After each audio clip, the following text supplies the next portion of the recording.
ക്യാൻസറിനെ എങ്ങനെ തിരിച്ചറിയാം? ക്യാൻസർ ബാധിച്ച ആളുകൾ ഓരോ വർഷം കഴിയുന്തോറും കൂടിക്കൂടി വരികയാണ്.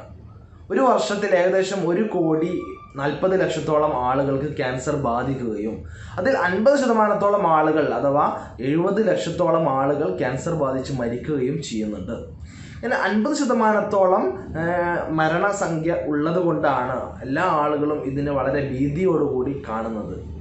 എന്തുകൊണ്ടാണ് ക്യാൻസർ ഇത്രയധികം മരണസംഖ്യ കൂടുന്നത് എന്ന് ചോദിച്ചാൽ, ഭൂരിഭാഗം ക്യാൻസർ കേസുകളിലും രോഗികളിലും 3rd സ്റ്റേജ് അല്ലെങ്കിൽ 4th സ്റ്റേജ് ആയിട്ടുള്ള ക്യാൻസറുകളാണ് കണ്ടെത്താൻ കഴിയുന്നത് എന്നുള്ളതാണ്.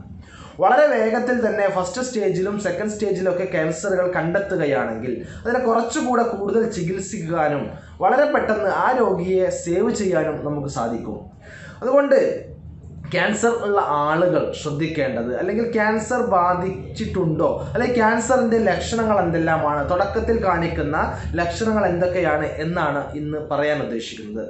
ക്യാൻസറിന് പല ഘടകങ്ങളും പല കാരണങ്ങളുമുണ്ട്. എന്നിരുന്നാലും വളരെ പ്രധാനമായിട്ട് നമ്മുടെ ജീവിതശൈലി തന്നെയാണ് ക്യാൻസർ ഇത്രയധികം കൂടുന്നതിന് വേണ്ടിയിട്ട് കാരണമായിട്ടുള്ളത്. വളരെ പ്രധാനമായിട്ടുള്ള ഒരു 10 ലക്ഷണങ്ങളാണ് ക്യാൻസർ രോഗികളിൽ ആദ്യമായി കാണാൻ സാധ്യതയുള്ള കണ്ടുവരുന്ന 10 ലക്ഷണങ്ങളാണ് പറയാൻ ഉദ്ദേശിക്കുന്നത്.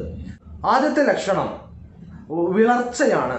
ശരീരത്തിലെ ഹീമോഗ്ലോബിൻ്റെ അളവ് നന്നായി കുറയുക. അകാരണമായി മറ്റൊരു കാരണവുമില്ലാതെ പെട്ടെന്നുണ്ടാകുന്ന വിളർച്ച, വളരെയധികം ഹീമോഗ്ലോബിൻ കുറയുകയും ക്ഷീണിക്കുകയും ചെയ്യുന്ന ഒരവസ്ഥ. രണ്ടാമത്തെ കാര്യം ശ്വാസതടസ്സം, അല്ലെങ്കിൽ ശ്വാസോച്ഛ്വാസത്തിലുണ്ടാകുന്ന ബുദ്ധിമുട്ട്, ദീർഘമായി നിലനിൽക്കുന്ന ചുമയും ആ ചുമച്ച് കഫം വരുമ്പോൾ കഫത്തിൽ രക്തത്തിൻ്റെ സാന്നിധ്യം കാണപ്പെടുക. ഇത് എല്ലാം ഈ ഒരു ക്യാൻസറിൻ്റെ ലക്ഷണമാവാൻ സാധ്യതയുണ്ട്. അതുകൊണ്ട് ഡോക്ടറെ കാണിക്കുകയും തുടർ നടപടികൾ സ്വീകരിക്കുകയും ആവശ്യമാണ്. അതുപോലെ മറ്റൊരു പ്രധാനമായിട്ടുള്ള കാര്യം എന്ന് പറയുന്നത് അകാരണമായിക്കൊണ്ട് വളരെ പെട്ടെന്ന് തടി കുറയുക.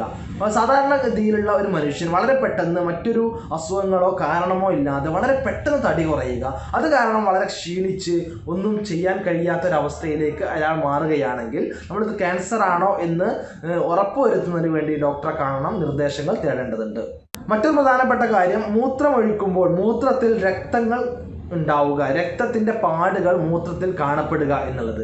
അല്ലെങ്കിൽ മൂത്രമൊഴിക്കുമ്പോൾ കൃത്യമായി മൂത്രമൊഴിക്കാൻ കഴിയാതെ മൂത്ര തടസ്സമോ അല്ലെങ്കിൽ മൂത്രം ഉറ്റി വീഴുന്ന അവസ്ഥയോ ഉണ്ടാകുന്നതും അത് സംബന്ധമായിട്ടുള്ള ക്യാൻസർ ഉണ്ടാവാൻ സാധ്യതയുള്ള ഒരു ലക്ഷണങ്ങളിൽ ഒന്നാണ്. അതുപോലെ തന്നെ സ്തനാർബുദം, ബ്രസ്റ്റ് ക്യാൻസർ എന്ന് പറയുന്നത്, അതിലുണ്ടാകുന്നതാണ് സ്തനങ്ങളിൽ ഉണ്ടാകുന്ന മുഴകൾ.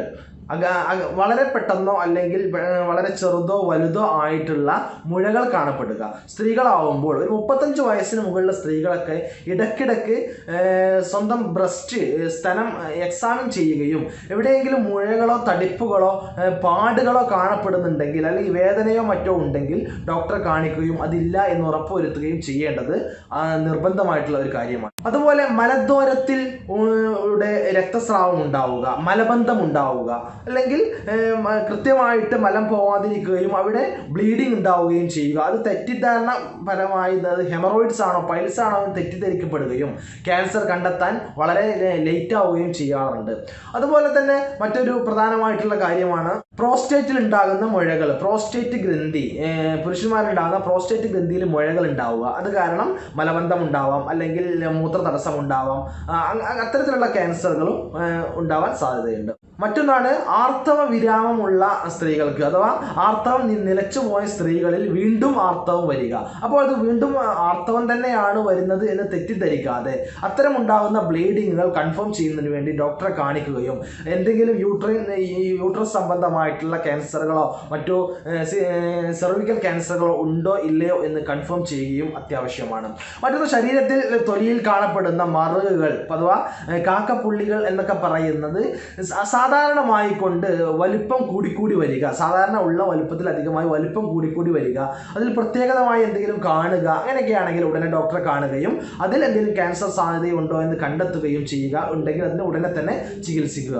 മറ്റൊരു പ്രധാനപ്പെട്ട കാരണമാണ് നമ്മുടെ വായ്ക്കകത്ത് മൗത്തിൽ അകാരണമായിട്ടുള്ള മറ്റെന്തെങ്കിലും ചെറിയ ചെറിയ പാടുകൾ ഉണ്ടാവുക, അല്ലെങ്കിൽ മാറാതെ നിൽക്കുന്ന 3 ആഴ്ചയോ 4 ആഴ്ചയോ മാറാതെ നിൽക്കുന്ന ചെറിയ ചെറിയ മുറിവുകൾ ഉണ്ടാവുക, കളർ മാറ്റം ഉണ്ടാവുക, വായ്ക്കകത്തോ തൊണ്ടയിലൊക്കെ കളർ മാറ്റം ഉണ്ടാവുക, അല്ലെങ്കിൽ തൊണ്ടവേദന ഉണ്ടാവുക, അല്ലെങ്കിൽ തൊണ്ടയിൽ നിന്ന് ശബ്ദത്തിനുള്ള ഇടറിച്ച അല്ലെങ്കിൽ ശബ്ദം വളരെ മാറി മാറി വരിക, ഇതെല്ലാം വായു സംബന്ധമായ ക്യാൻസറുകളുടെ ഒരു ലക്ഷണമായെന്ന് വരാം. അതെല്ലാം ഡോക്ടറെ കാണുകയും ഉറപ്പുവരുത്തുകയും ഇത്തരത്തിലുള്ള ഈ പറഞ്ഞ 10 ലക്ഷണങ്ങളിൽ ഏതെങ്കിലും ലക്ഷണങ്ങൾ ഉണ്ടോ, അത് ഇനി ക്യാൻസർ ആണോ അല്ലയോ എന്ന് നിർബന്ധമായും നമ്മൾ കൺഫേം ചെയ്യണം. ഡോക്ടറെ കാണണം, ഡോക്ടറെ കണ്ട് തന്നെ കൺഫേം ചെയ്യുക.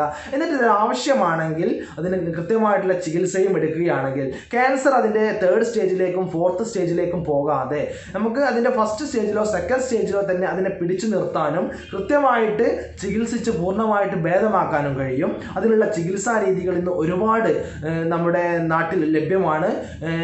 റീജിയണൽ ക്യാൻസർ സെൻറ്റർ തിരുവനന്തപുരത്തുണ്ട്, അതുപോലെ ഹോമിയോപ്പതി ക്യാൻസർ സെൻറ്റർ മലപ്പുറം ജില്ലയിൽ വണ്ടൂർ ഉണ്ട്.